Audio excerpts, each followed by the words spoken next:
people of the earth, however many of you are left, we're going to do something a little different, yet extremely the same this week. Are we actually going to number this episode? Are we gonna fucking number this? I don't know, I might make it just like a special or something. We'll see. That's a good question, actually. No, we feel like we could come up with a whole thing like Weeaboo Hell Purgatorio or something like that. Or Weeaboo Hell. Weeaboo Purgatorio. Weeaboo Paradiso. Oh man, can we just work like Bayonetta level names into this? Oh man, Can I get the ice skates that you like zip around and it freezes stuff behind you? Wow, that is really on the nose now that I think about it. Maybe it is. I don't know. I didn't play Bayonetta. Today's really different thing for you is adjacent to Bayonetta because Bayonetta is a video game. I looked at the beautiful success of my semi-audible dating sim designs last time and thought, this self-indulgence needs its own episode. So we did more. We both did more. I did one more. He did three more. I think my one more ends up being a little bit on the longer side, so it evens out somewhat. Oh yeah, Sam actually completed the school assignment. And, I don't know, I guess I'm the kid in class desperate for love he's not getting at home. Before we get into these, I did not really foresee just, hey, we should play Katawa Shoujo for an episode, turning into a pretty extended riff now. Yeah, but this episode, I think we will basically have an album's worth of these riffs. Like, honestly, God, like we spent record sometime. 2, I think, non-consecutive weeks, right? Yeah, 2 non-consecutive weeks on Katawa Shoujo and Doki Doki, and then there was, the fake dating sims, and now there's more fake dating sims. This is at least 3 episodes of this show. I like to think of it as a sequence or a movement, which is to say that I am very much like Mozart. Like, we've spent as much time on the show or wasting our time with fucking dating sim bullshit as we have talking about Char Aznable / Aaron Yeager.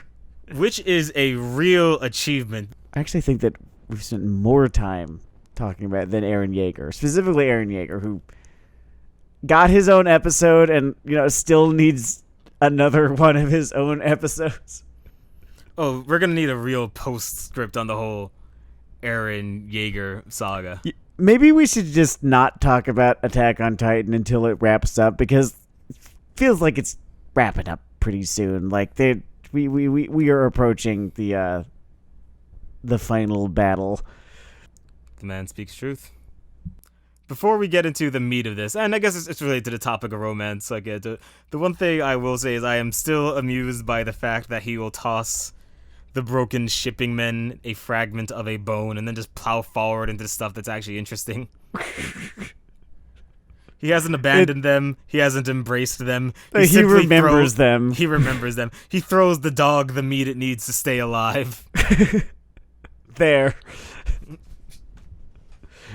And, to his credit, he actually makes it a pretty focal point of the narrative. Just, the final decision, I guess, that he makes.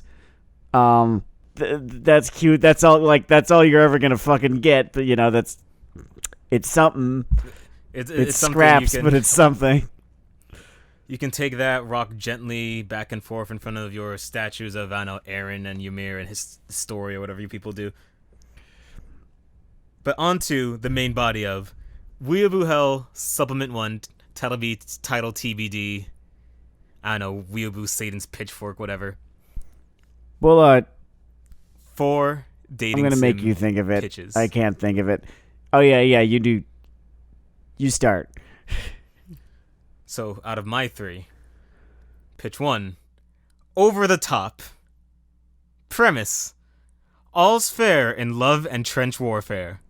Can you confess before charging to a meaningless death? I can't remember if this was the dumbest one or not.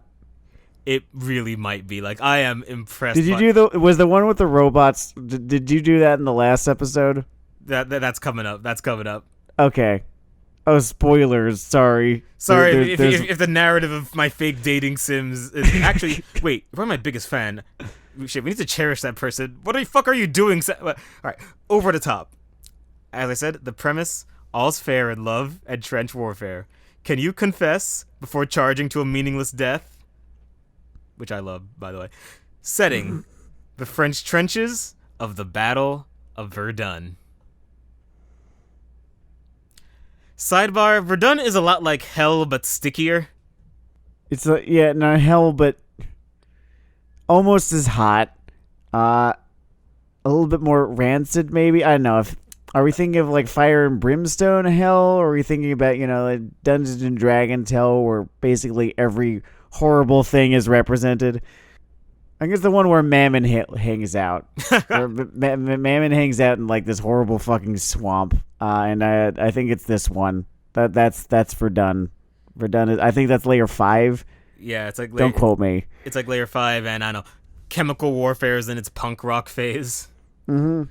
So our main character, Celeste Allard, a recent Paris recruit and a girl? With the economy in ruins, she's disguised herself as Seal Manley and enlisted for 3 square meals a day. Due to supply issues, there's only 1 meal a day, consisting of saltines, which are, at least, square. I forgot that all of these are actually Otome games that you designed, which I want to say that's not the lion's share of the VN market. So what can I say? I'm a fucking there's artist. An industry you could be breaking into here. Yeah. I just believe in Hungry breaking for down new talent. boundaries. Dave Chappelle said he should be the second black person to do something, and I'm sure some other sad Jamaican fuck has already made a dating sim, so I'm going to do the post-ironic phase. Wait, no, this is just the ironic. Whatever. It's almost poisonously ironic. Yeah, dude. If your liver's bad, watch out for this episode. I think this can induce cirrhosis. The irony of quantities here. Husbandos. 1. Alexander. The first friend you made in the army. He cracked jokes as you learned to hold a gun, clean a gun, hold each other for warmth under the moonlit sky, and shoot a gun. Oh yeah, he's ready for confessing. You're gonna confess him so hard. 2. Jack. Another secret girl? She might be the only one that understands your situation. But how can you confess without exposing you both to sniper fire? These are the big questions. I'm asking the big questions here. Baron. Driven to despair by the apparent end of the world, Baron enlisted to die on his own terms. Namely, quickly. It's going to be hard to confess before Baron charges into a machine gun nest. He's going to be like huffing mustard gas. I'm like wondering... I'm questioning the naming choice for Baron a little bit here, because there is a dude, whose name is Baron, right? Mm-hmm. Very much associated with World War I. Man, there goes my fucking Hugo Award. I feel like there's a quick fix to this. Robert.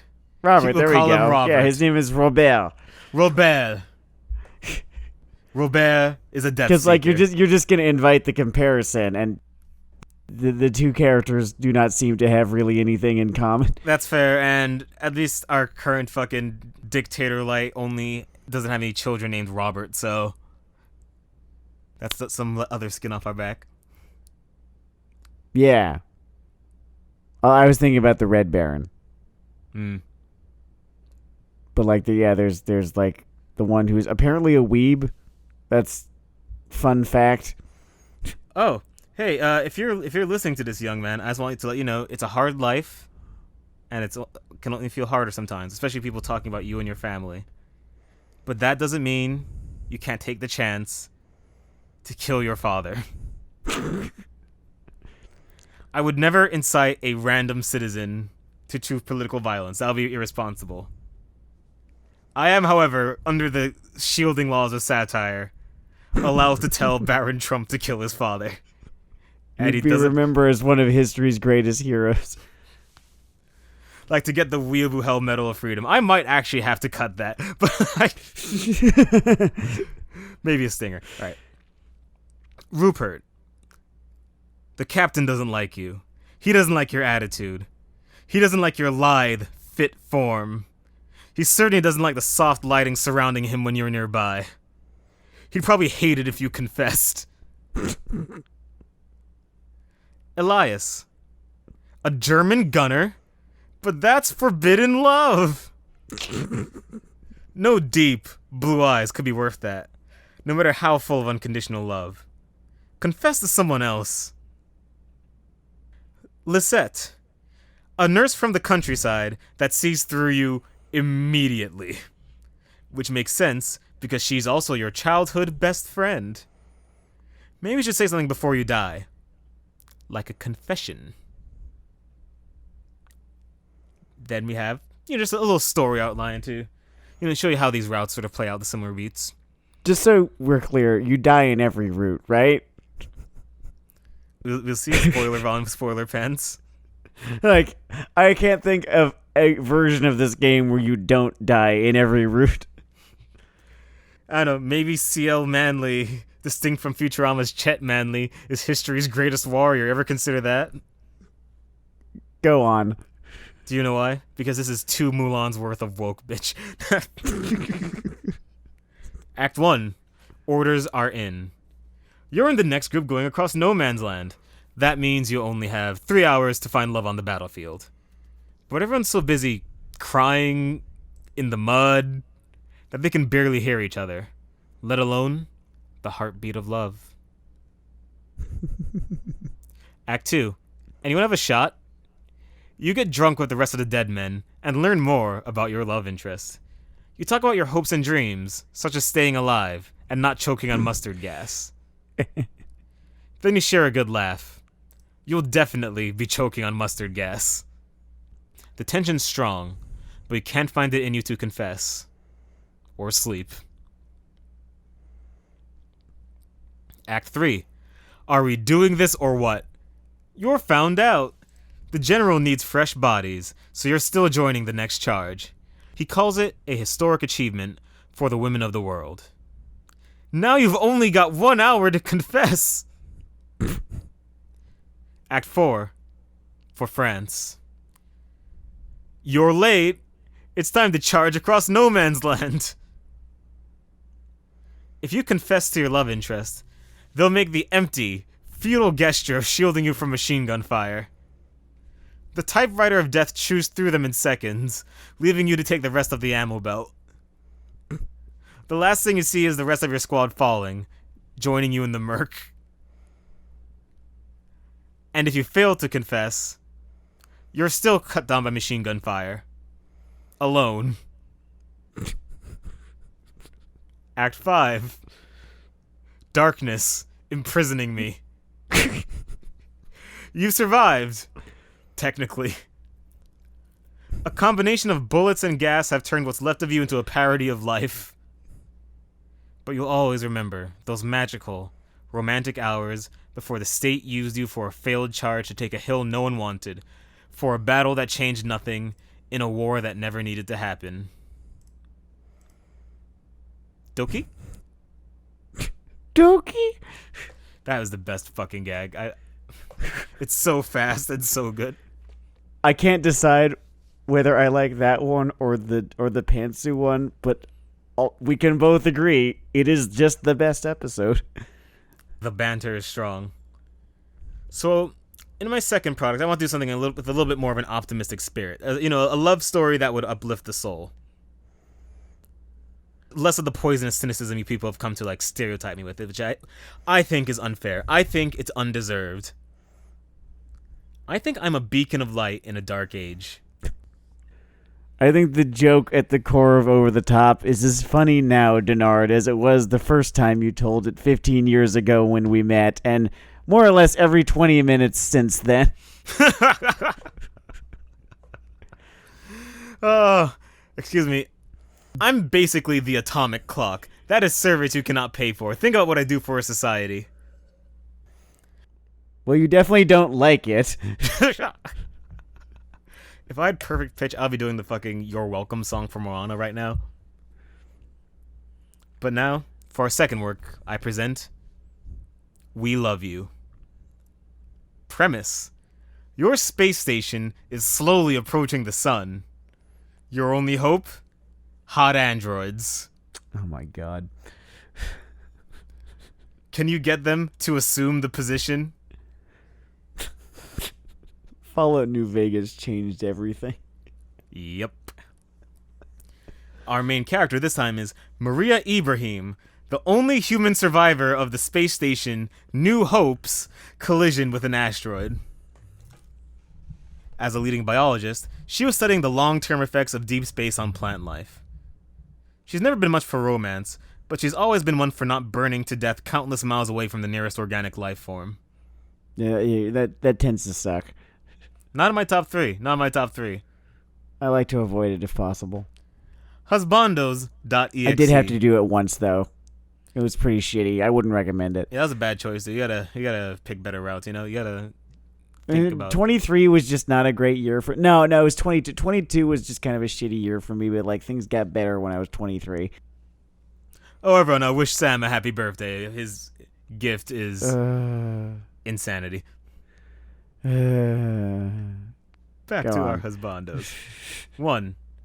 Imperator. The hive intelligence behind the station's security droids. Sometimes you get the feeling that they were intended less to watch over you and more to watch you, but they've always been kind. They'd be a good ally to have, as long as you can deal with them being anywhere and everywhere, always. Watching. I think this paragraph is... like, you know, when you have, you know, a radio host, right, or a podcast host, right, they are just a voice, right? You know, they might be a voice with a personality. So if any of y'all ever wanted to really just know Dennard deeply as a person, honestly, that paragraph is all you really fucking need. It's nice to be better friends with you all. I think we really come together in that moment. There's, like, very little else that you need to understand afterwards. I like this one Jamaican stew. It's called pig's tail stew.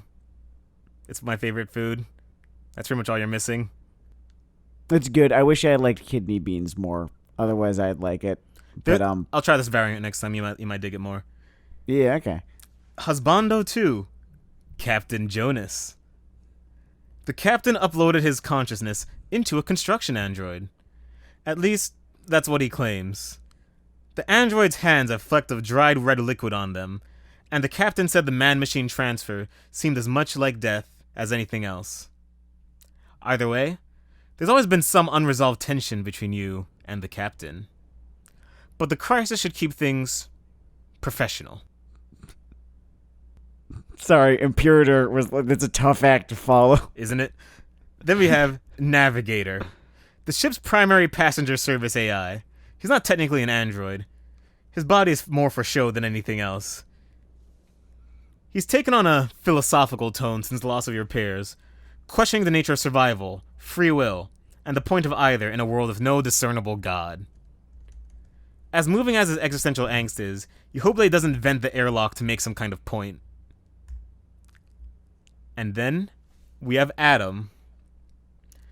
A cyborg bottle baby your co-workers downstairs grew for the military. Adam is just as determined to make it back to Earth as you, in order to fulfill his primary function of annihilating the rebellion. You have some sympathy for the rebels, but you have more sympathy for staying alive. As a newborn, Adam is a little socially awkward. He blushes whenever romance, sex, or running out of air comes up. Then there is Orlando.java. A pesky virus that seized control of a comely monitoring probe. Orlando is perky, emotionally available, and the most likely culprit for the station failing to detect an oncoming asteroid. While Orlando shows a lot of enthusiasm for helping you, you can't imagine his heart is entirely in the right place. Especially since he doesn't have one. And then, Auto Butcher. The station... I'm tired, Dennard. Auto Butcher. The station's onboard butcher. Depressed by the lack of meat for his craft since the collision wiped out the bioprinters, livestock, and food storage. Tends to lag a few feet behind you, bemoaning the lack of raw material. Definitely a problem. Has a six-pack if it helps. Act 1. Some like it hot. You were asleep when the asteroid hit. You had a date with a security officer tomorrow, and he didn't want to look as sleep-deprived as usual. He died, along with everyone else. Now you're the only conventionally living being on the station, and it's headed towards the sun at a speed you don't want to think about. Your only hope is reaching, repairing, and riding a pod. The onboard systems seem helpful, mostly, but picking the wrong companion might lead to a broken heart. And death. Burning death.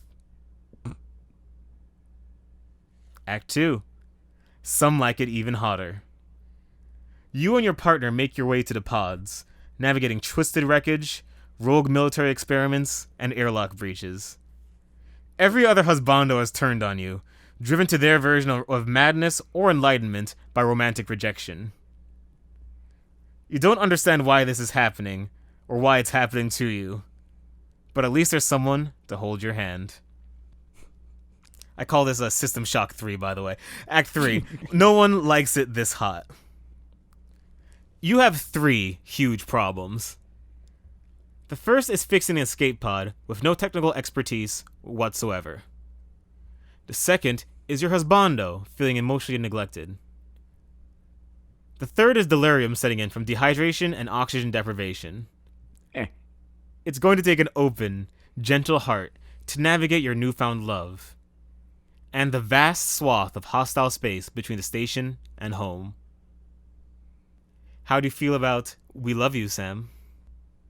It's definitely a different flavor of Dennard. It's still, so very unmistakably Dennard. Is this a Emmy Rin riff? Is this a me at my Rinnest? No, I think this is, if I had to pick, a character that this most reminds me of, it's, I don't know, Ash from Alien. And now, the sort of jewel of my crown, the bee in my bonnet, is called Wear Her Down. Yes, Wear Her Down. Premise: a dating sim with only one waifu. Okay, content warning for this whole riff. I am basically just riffing on sociopathic behavior within relationships.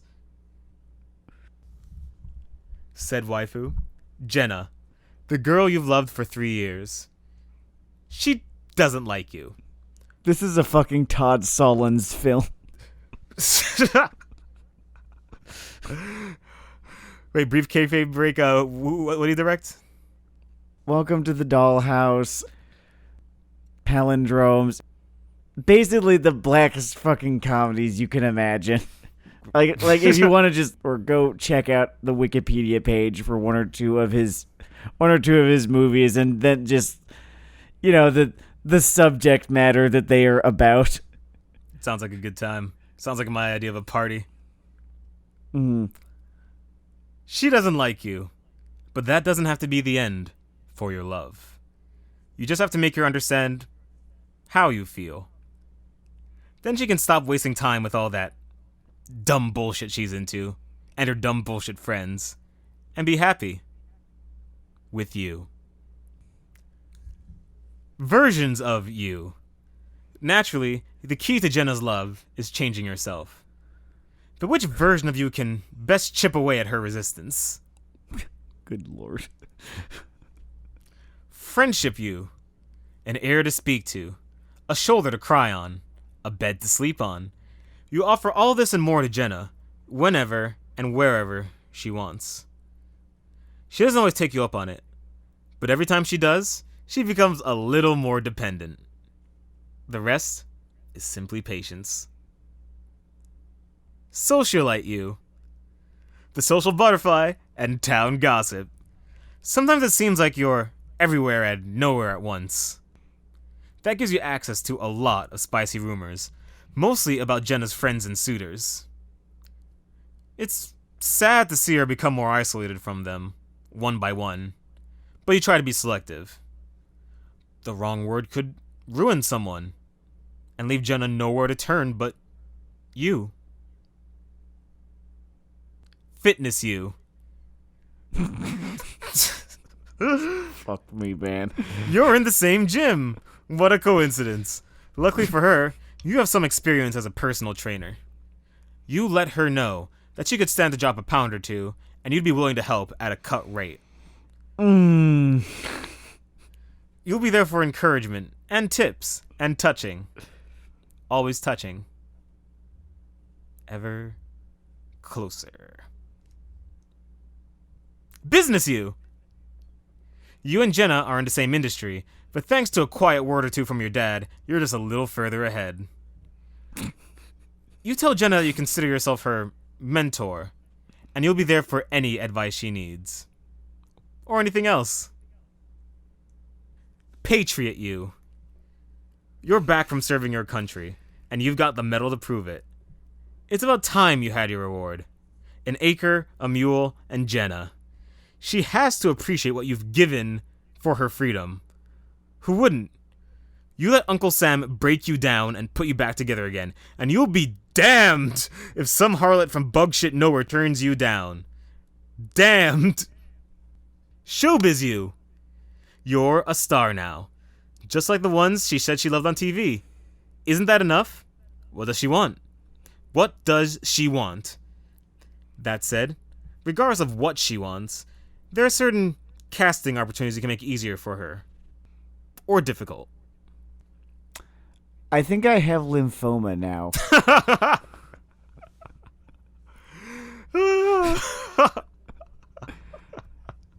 This is not to say that this premise is cancerous. No, this premise is carcinogenic. This is made of just such liquid fucking hatred that I think it's actually just dangerous to listen to. Not dangerous like a dangerous idea. No, I mean personally dangerous to one's health. I call it bottled fucking hypertension. Go on. I guess. I feel like this is making my life actively worse. There are only two endings. There's one ending left in as a developer error. You're out buying glue and straw for a voodoo doll of Jenna when you bump into another customer. Her name's Vivian, and she's making a doll of some guy named Harold. You let her know that Harold sounds like a real putz who doesn't appreciate the artistry behind her love. She asks if you have any tips for good sperm jacking. You say you've given it some thought, and you both head to a cafe. And then, there's a normal end. I guess was that the remission ending? That's the remission ending. That is the remission ending. This is like the best you could possibly fucking hope for. On the way to buy some wax and glue for your voodoo doll of Jenna, you're hit by a stray bus. The impact doesn't kill you immediately, but instead, you are dragged several blocks behind the bus as frantic passengers try to dislodge you. The arterial spray is everywhere as you are ground down to the nub of your knees. Jesus fuck. You are brought back to the hospital, where you slowly go septic.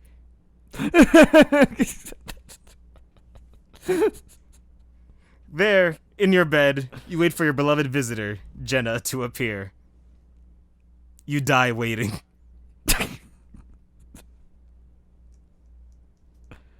And that's my round of dating sim pitches. Someone's going to fucking listen to this episode and die. I hesitate to use such a fucking meme of a word, but this is cursed, Dennard. Like, cursed in the way that the fucking videotape from The Ring is cursed. I kind of sat down and tried to think, alright, Dennard, you did looking back last time. Is it possible to take it further beyond the possible? Yeah, I think you did it. I think I have to do like a third round of these. I'm basically competing with myself now. This is like every time Morgan tells me to come up with a stupid fantasy premise. This is a bad. They tell me to come up with a bad/terrible fantasy premise. This is the sort of thing that I give them, but more fantasy flavored. Very nice, very nice. Actually, if I do a sequel, this will probably be isekai based. That's not a bad idea. I could rattle that shit off for days. We could tilt that windmill a little bit harder. You could always tilt that windmill harder. As long as it's twitching there, it can take another kick or two. So which one of these games do you think you'd be most likely to play, Sam? It's the third one. No, it's one of those things that I'd sort of just need to bask in for a little bit. I think I've said this before, just a premise that just so actively despises you. Just a work of media that fucking wants you to die. And would murder you if it were capable of doing so. There's something I respect about such media. And the third one is definitely the closest to it. Thank you, Sam. That touches me here. This weird thumpy thing next to where a normal human heart should be.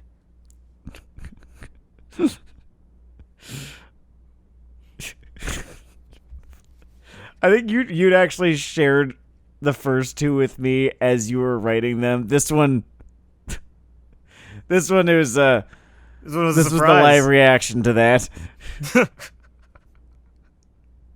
Christ. We want to do mine now? Yeah. I'm ready for the Sam Lagow show. I'm ready for an earnest effort.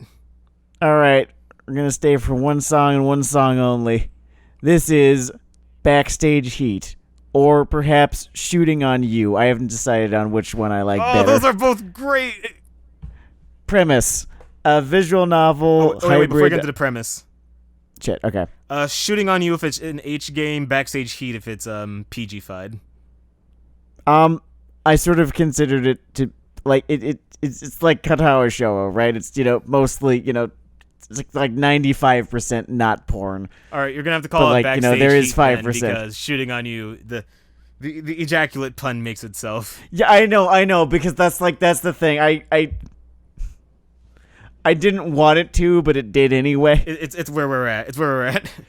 Yeah, there was no avoiding it. Okay, premise. A visual novel hybrid Bashoho/Otome genre dating sim set within a fictional, unnamed professional wrestling promotion that stars a young, up-and-coming Joshi wrestler as she navigates the first years of her career in the mainstream while also navigating one of 5 relationships she can develop with her colleagues.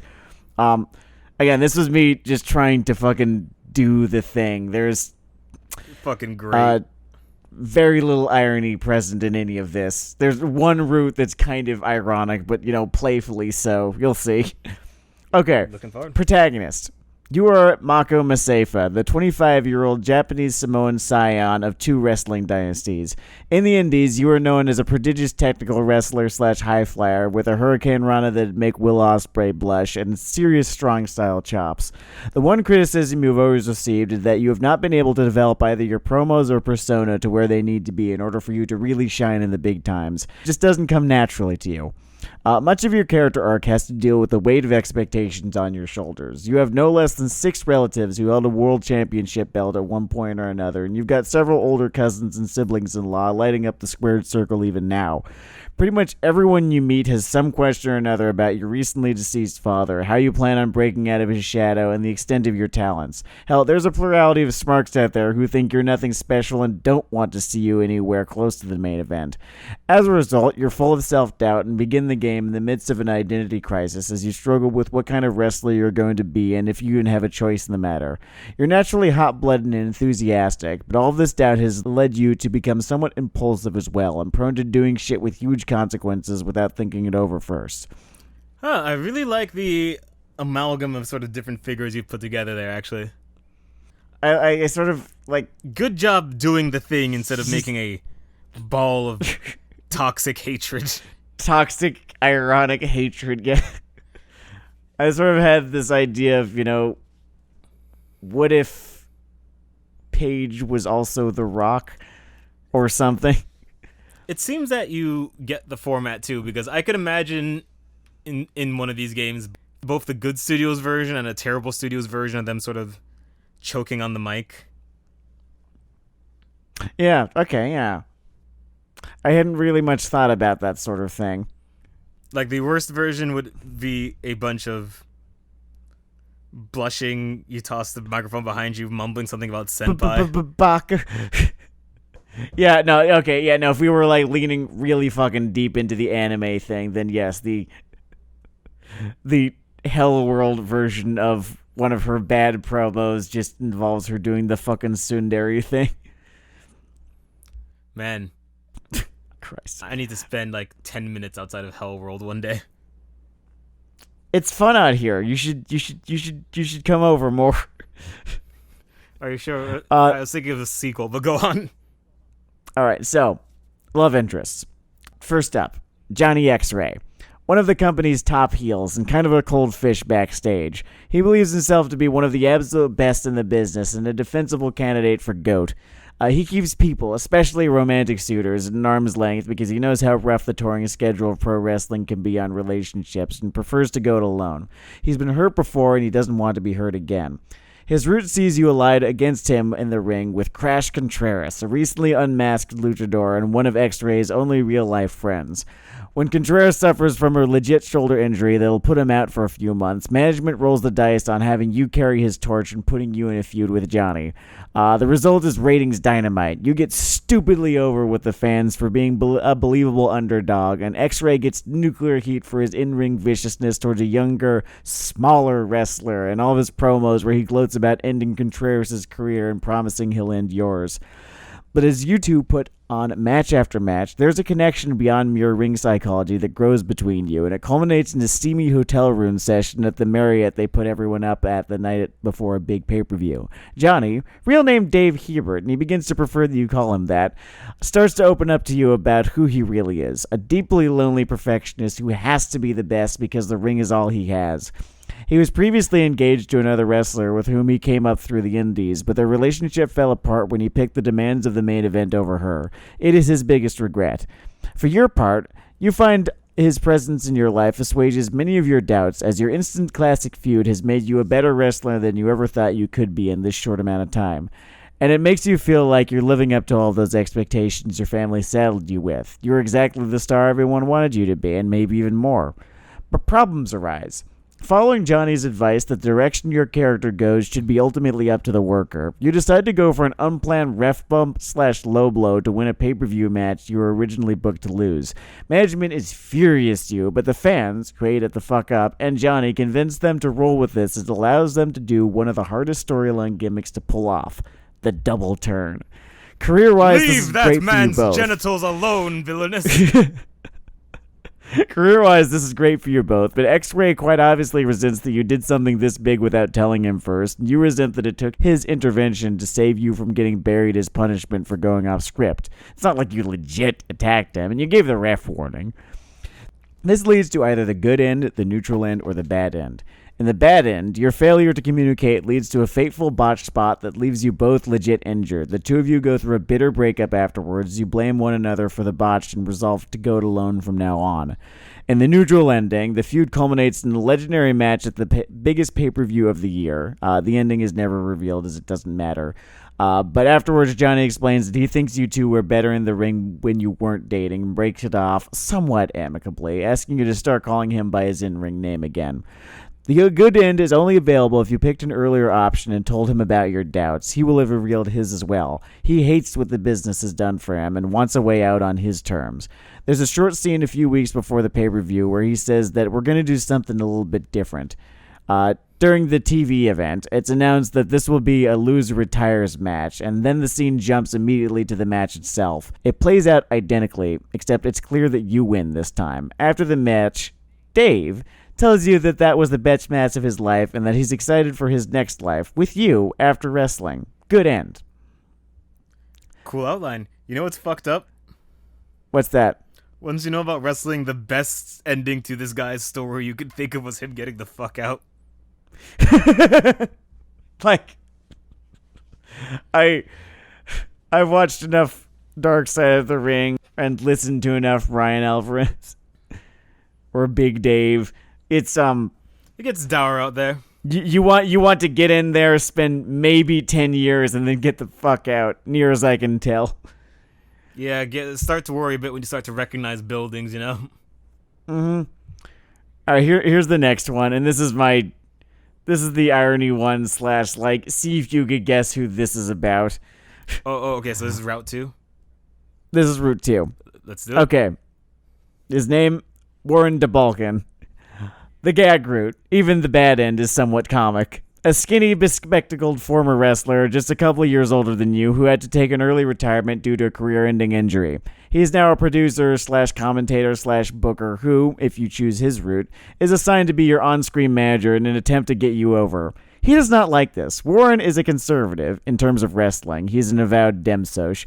Smark, who thinks that the business has gone downhill and sees you as emblematic of this Oh, wow, route. you made Vince Russo. See him. Yeah, definitely Vince Russo. Yeah, cool. All right, let's keep rolling.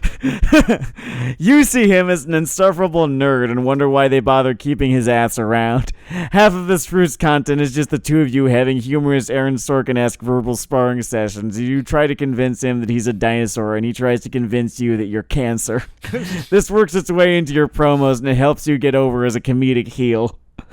Your relationship develops past this bickering when, during a promo, you both kind of come to realize that at once that your mutual disdain has morphed into romantic tension and have a brief little almost kiss moment when you're knocked on top of one another during the segment.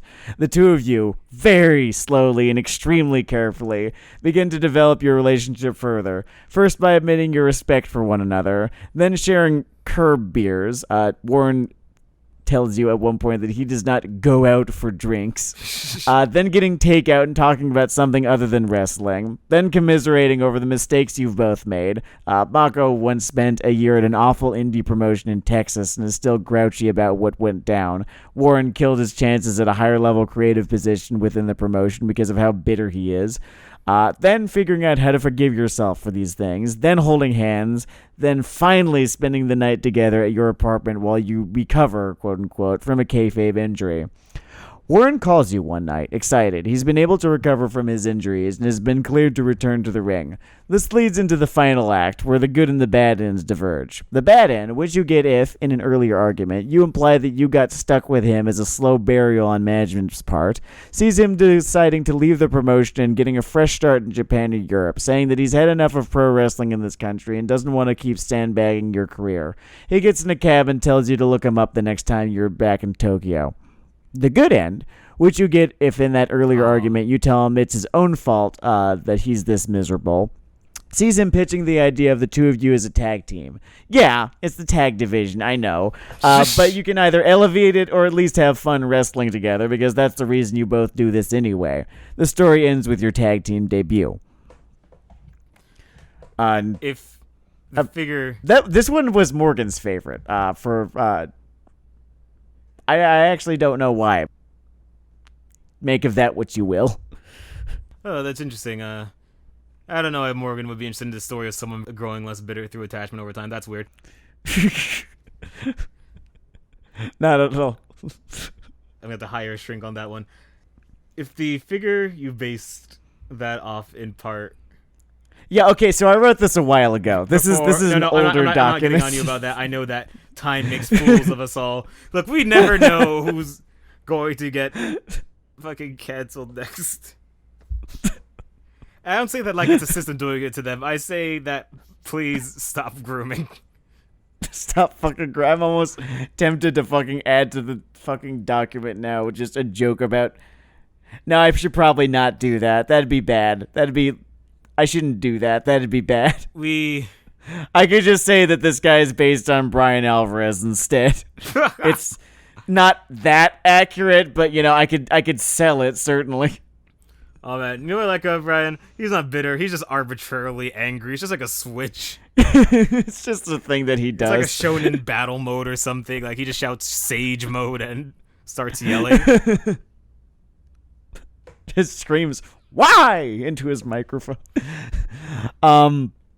Okay, so here's Route 3, which ended up, I think, being my favorite of all of them. I'm not sure, but I think so. Looking forward to it. All right. So, Darby Lopez, your friend from the Indies who got signed not too long before you did. In the ring and on the mic, she is known for her hard edge and punk rocker gimmick, but she's very easygoing, though serious about her career. Went out of character. In her route, the two of you get organized into a stable with Angerboda, the vaguely Scandinavian wrestler with a Shield Maiden gimmick. The three of you are repackaged as vaguely leftist guerrillas and run roughshod over the women's division, chasing the women's world title. Throughout this, Lopez takes it upon herself to be the big sister of your stable and gets you to do all the non-wrestling stuff, Throughout this, Lopez takes it upon herself to be the big sister of your stable and gets you all to do non-wrestling stuff together.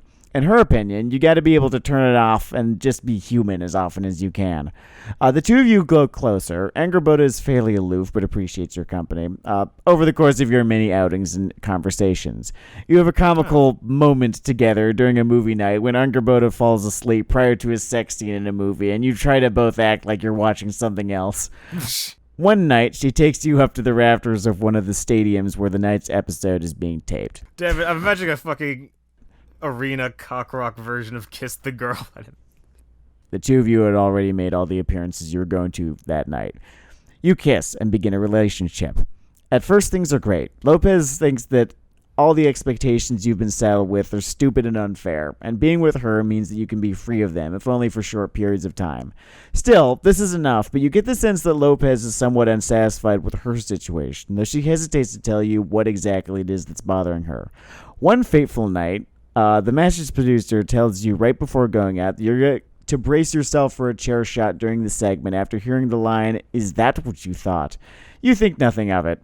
Except when the moment comes, it comes from behind. The one delivering the chair shot is Lopez. She has, in universe, sold out your group to management and spends the next 5 minutes of the segment beating you at Angerboda into submission before leaving with her new allies. Your genuine shock sells the segment, but soon turns to anger as you scream at the departing Lopez from the ring, switching to Japanese so you can curse. The buckler. After the segment, you go on a tirade backstage, laying into Lopez and management, who stand by their decision to go for a worked shoot. Lopez tries to apologize and explain that she was given a gag order a month ago, but it only disgusts you further that she's known this was coming for an entire month. You and the miffed but less so Angerboda leave to hit up a bar the three of you went to the last time you were in town. This is where the route diverges into its three endings. The bad end and neutral end happen if you spend the route trying to make Lopez responsible for your anxieties, something she expresses early on she's uncomfortable with doing. You'll get 3 chances to either ask her to do emotional labor for you or trust yourself to handle it. If you ask her more than once, you'll trigger the bad and neutral ends. All of these choices come before the big in-ring betrayal. This will see you going through a nasty breakup that plays out both backstage and in the ring and ends one of 2 ways. At your blow-off match, you either take the pin as planned or kick out and force the guilty Lopez to take the pin instead. Either way, you ask for your release after the match. If you did the job like you were told, they grant it to you and you resolve to go back to Japan and forget all this. This is the neutral end. If you didn't, then management will tell you something to the effect of, fuck your release, you want to be a superstar, then that's what you're going to be. Your shoot victory propels you to stardom, and it feels impossibly hollow. Lopez is a stranger to you, and the rest of the locker room doesn't trust you anymore. This is the bad end. The good end happens if you don't let your relationship with Lopez become dependent. Instead of a nasty breakup, things are just tense between you for a while until one day she invites you out to talk. You can refuse, which will railroad you into the neutral end where you take the pin like a good soldier and go back to Japan, or accept.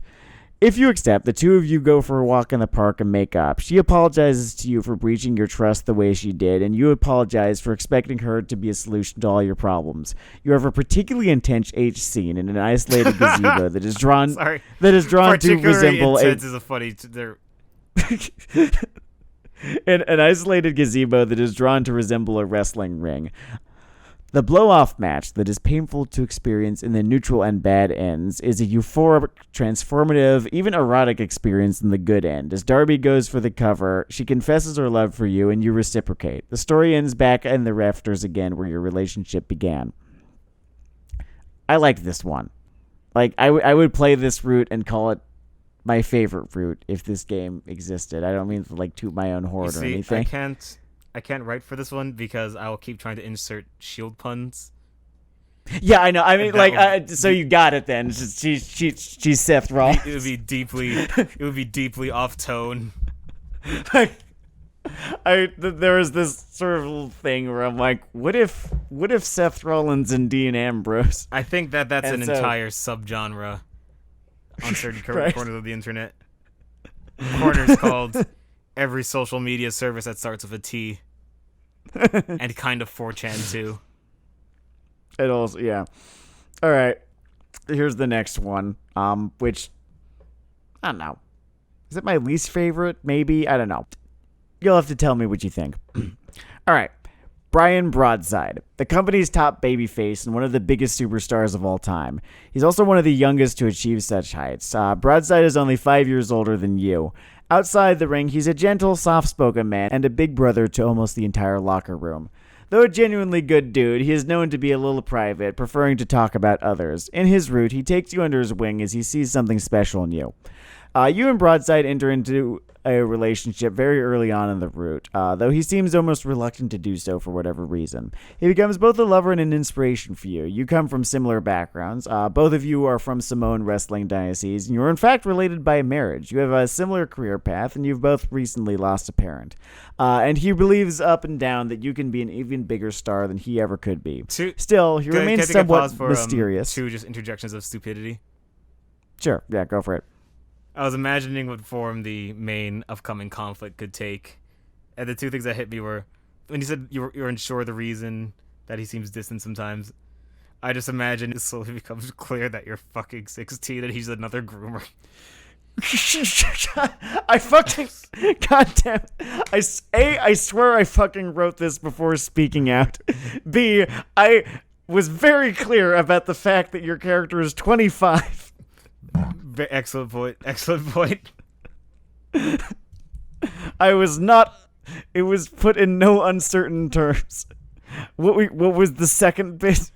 Oh, the second bit of the marriage thing. I just imagined this somehow becoming stepcest. All right, move forward. Fucking. Like, no, I feel like his sister is married to one of your cousins or something. That's what it looked like in my head. I know that you're not doing stepcest. I have more trust in that. I know you're not coming. I know you're not gonna hit me with Arrow Manga Sensei with suplexes. Anyway, still, he remains somewhat mysterious, and you start to wonder what he's getting out of your relationship. During a dark match one night, Broadside botches a pretty routine spot for apparently no reason. Whether you choose to ask him about it or not, though his good end is contingent upon you doing so, he'll tell you that he suffered what should have been a career-delaying injury a few years back and pushed himself to recover from it way faster than he should have. As a result, he is in almost constant pain, but refuses to either retire or take painkillers. He'd be letting down everyone were he to do the former, and the latter would just destroy him a different way. He refuses to discuss the issue further, and though the 2 of you are happy together, the elephant is always there in the room. Only a few months into a relationship, which has been written into the story, he quote-unquote proposes to you during a segment, and though it's kayfabe, it feels real to you both. Later that night, however, he suffers a mild panic attack after his injuries cause him too much pain to be able to have sex, after which you have 2 choices. If, when he reveals to you his feelings of imposter syndrome that are a major source of his anxiety, you try to convince him that he's just not an imposter, it'll lead to the bad end. If you instead tell him that he doesn't have to be perfect, it'll lead to the good end. The bad end happens during the flagship pay-per-view. You have the best match of your career against Darby Lopez, and it seems like the night will go down in history. Which it will. During Broadside's match against Johnny X-Way, his desire to live up to his own legend sees him try to pull off a move that he is just not capable of, and he botches it, fracturing his knee so bad it ends his career for good. Once the ambulance pulls away, you never see him again. In the good end, He announces to the fans that he's going to need to miss the next pay-per-view, and probably the next dozen, so that he can properly rehab. But he promises they'll see him again. The two of you continue your relationship, seeing a little less of one another for now, but excited for his return. The route ends with your entrance for your match against Lopez, with Broadside cheering you on from the front row. I feel like this was like probably the latest of all of them. Yeah, it's the latest of all of them, but I don't know, I actually like the character. If it's the weakest one, it's not like a relatively bad entry, you know what I mean? This was like me trying to write the Lily route, and sort of like, what if The Rock was also like the sort of what is the character type, like the Yamato Nadeshiko, I think is the sort of oh my goddess kind of thing. Yeah, exactly. Okay. So I guess it depends whether or not you consider the Lily route characterized by the sort of perfect obviousness of said waifu target, or by the soap opera amnesia kind of shit that happens. Because I was about to say, one of them is the Lily route, is definitely the Shield one. You've betrayed me. All right, here's the last one. This one is literally just me transcribing a real-life angle that actually happened into visual novel format. See how long it takes you to work out who this is supposed to be. Oh boy, oh It'll boy, be fun. oh boy, It'll be oh a fun boy. little game. All right. The final route. Wisteria. The single best wrestler in the business right now, and one of the best of all time. She laughs at gravity, sweats charisma, looks like a superhero, and commands the adoration of the fans like they don't even have a choice. She's unattainable in every sense, and you want to fight her so bad she's half the reason you came to this promotion after so long in Japan. In her route, much more of which plays out in the ring than the others, and you are rarely told how much of it is in kayfabe and how much of it isn't. You have a match with her at your pay-per-view debut and are barely able to keep up. It's exhilarating, though, and the two of you feel an instant connection as if this were destiny or something. During a battle royal not soon after... Are you the Silver Lovers? You weren't supposed to fucking guess that until later. I'm fucking During good, a battle dude. royal... Not soon after, the two of you team up and dominate for almost all of it, and you are only eliminated due to heel trickery. It becomes clear that the two of you were meant to work together, forming a tag team / two-man stable, as you both compete in singles and tag divisions, called Winged Vengeance. Together, you both reign ascendant, moving practically as one when together and elevating one another when solo. Over the course of a year, this route plays out over a longer period of time than the others. You capture multiple titles. At the suggestion of another wrestler, you start checking social media and dirt sheets to see what the smarks are saying. It's nothing you weren't expecting. But something starts to feel wrong. Throughout everything, it feels like Wisteria will always be the prodigy, the paragon, and you will always be just her protege, beloved. You're not even sure anymore. You know you love her, yes, but you find her growing more beyond you with every passing night. The smarks on social media start to get to you. One night, after a rare defeat, you confront her about this in a promo. Would Wisteria have lost? Would it have hit Hysteria as hard? Would Wisteria count all her failings and shortcomings, unable not to? Because how can she stand in the ring with someone beyond a wrestler, beyond human even, and feel anything less than, well, less than? You leave the ring in frustration when she can't produce a satisfactory answer. Later, you both advance to the finals of a tournament for the vacant world championship. Brian Broadside had to vacate it due to injury. And the match is impossibly tangled brutal. web between plots, you see. You can't, you know that you can't beat her on her own terms, so all you have is your drive to win, and it just doesn't seem like enough until you start using heel tactics. The chair, the rope pull, the ring bell, finally exhausting her to the point where you can lure into the turnbuckle Toreador style and land your finisher for the win. Is this the Neil Gaiman entry? I'm gonna pause it, by the way. Nuclear heat. You are scum. They are scum. You pick up the mic and take them to task for their idolatry. You people out there wanted a goddess, but you got me. Winged Vengeance is dead. Wisteria is gone by the time you turn to address her, unable to face what you've become, and you jeer her for her cowardice. An indeterminate amount of time passes, and in it you have assembled a heel stable called Iron Vengeance to help you protect your prize. Wisteria has been gone for all of this time, and you are hated like none other. But one day, after celebrating another defense, she reappears in the middle of your promo and promises to eat her way through Iron Vengeance until it's just the two of you. Then, she declares, we will have our reckoning. And that's exactly what happens.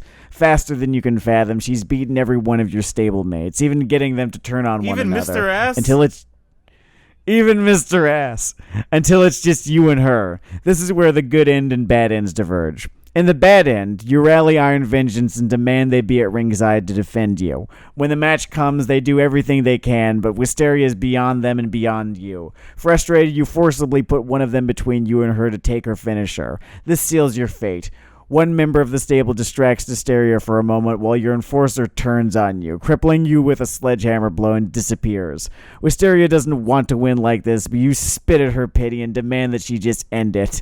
In what plays out like a mercy killing, she covers you for the pin, tells you she's sorry for how everything went down, and leaves you in tears on the mat, broken, beaten, humiliated, and alone.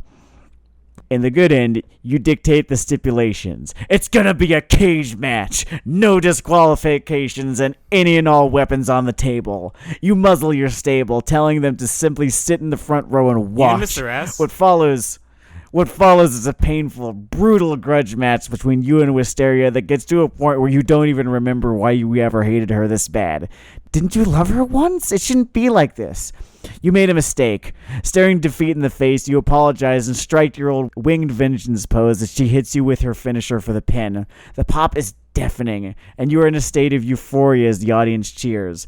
Wisteria helps you to your feet and offers to hug it out. At first you can't, but emotion overcomes you, and not only do you embrace her, you kiss her in front of God and everyone, and she is only too happy to accept. The world around you seems to disappear, and then it literally does as the scene transitions to after the pay-per-view, as you share a far more private kiss in a dressing room after everyone has left. We made it, she declares. This started as me just aping the fucking Golden Lover storyline, but then it became about Triple H and Shawn Michaels. I noticed that, and first off, I like this one. So this is just a joke. Because of my degree of irony poisoning, right before that last case, I just imagine just the fucking knee to chin fucking boomerang. Boomerang. Knee to face. But yeah, you got really inventive with these. I'm impressed, Sam. I mean, not that inventive. They are all. You did lots of theft in these, Sam. Good job. Wrestler that I like. Lots of footwork in these thefts. You gotta case the joint. You gotta cut a little hole in the glass with the thing. The first one seems to be the least based on anyone. I think in my head this guy looks like Edge. That was just what I was working with. I think I actually like the first one the best, come to think of it. Interesting. Okay. So once again, like I said, when it comes to these things, I think there's a lot of projection, and maybe that's just the kind of dynamic I'm interested in. Oh, certainly, yeah. I think I was definitely going the most high concept with the fifth one. I think I liked the fucking Neil Gaiman metafiction one, where the entire thing takes place in kayfabe. It was me just seeing what I could do with it. Someone who goes from like Mr. Perfect to that one is gonna be mad confused. By the way, it'd be a really interesting one to play first, and then have all the other ones sort of play out slightly more, conventionally. Yeah. Then you guys wait. So is my person just off their pills in my favorite one? Then I think Girl Seth Rollins was still my favorite one. I can't imagine why. I can't imagine what led to that for you. It's a mystery. Yeah, so that's quick question, backstage heat. Sam, quick question. What's up? With the Seth Rollins thing. If you really hate Brock Lesnar and you like Seth Rollins, and because of that you wanted Seth Rollins to beat Brock Lesnar, and then you watched all those matches, doesn't that mean they just won? No, but it's hard to explain why. I'm just fucking with you. It's pretty easy to explain why. It's because there's no layer of metafictional irony where you can tell me that I am having fun. there's that, and then just, the difference between heat and go away heat. It's a thing. It is tangible. Mm-hmm. Anyway, these have been some creative works by myself and Mr. Lagow. Actually, let me phrase that. This has been some creative work from Mr. Lagow and me channeling something from before men crawled out of their caves. Just like you at your most you. It is me at my most me. Oh yeah, sorry about all the fucking editing you're going to have to do for all the fucking line flubs that I had throughout reading that. I double spaced it, but even I can't. Death comes for all of us eventually. If you want to support us as beautiful young artists, you can go to weeaboohell.com, WEEABOOHELL, and that will lead to a subsection of the See More Evil website. That's our sort of brand halo, but you don't give a shit about that because you're probably just here for the fucking anime shit. Which, defensible. Defensible, yeah, I get that. Next week, by the way, Shin Godzilla, old laser mouth. Yeah. This is, open on harbor. Where have I seen this before? Echoes of the past going into the future. Anyway, I am Dennard Dayle, aka Blind Monkey. I am Sam Lagow, aka Mute Monkey. Really, just the former Mute Monkey. I'm mostly Sam Lagow. Thank you for listening to us talk about dating sims, wrestling, and Fuck 12. And this is Weeaboo Hell. Oh yeah, this is Weeaboo Fuck 12 Hell. It's Fuck 12 Weeaboo Hell.